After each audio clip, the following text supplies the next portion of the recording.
Продолжаем выпуск. 100 лучших выпускников Чувашского госуниверситета чествовали сегодня в главном корпусе вуза. Они активные участники и призеры олимпиад, научных конференций, фестивалей и чемпионатов.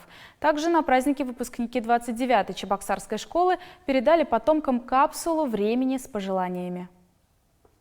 В Чувашском госуниверситете это уже 52-й по счету выпуск. Всего в этом году дипломы получат более 4000 студентов.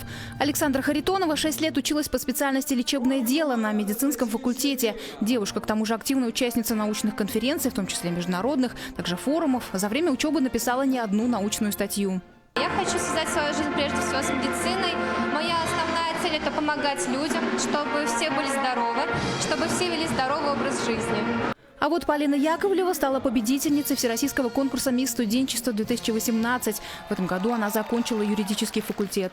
Это и радость, и грусть одновременно, потому что именно сейчас, я думаю, начинается та самая взрослая жизнь, о которой нам говорили еще в школе.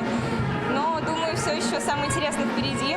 Ректор вуза Андрей Александров отметил, залу в главном корпусе ЧГУ, где собрались лучшие выпускники, уже 52 года. Его не ремонтировали, но в этом году помещение ждет реконструкция. Этим креслам, на которых вы сидите, тоже более полувека. Глядя на эти кресла, они немножко потертые, изношенные. Ну сколько вот выдержали хороших людей на себе они. И сохранили, ну, в общем-то, приличный вид. Не изрезаны, обратите внимание, спинки не исписаны. Здесь был Вася или кто-то еще.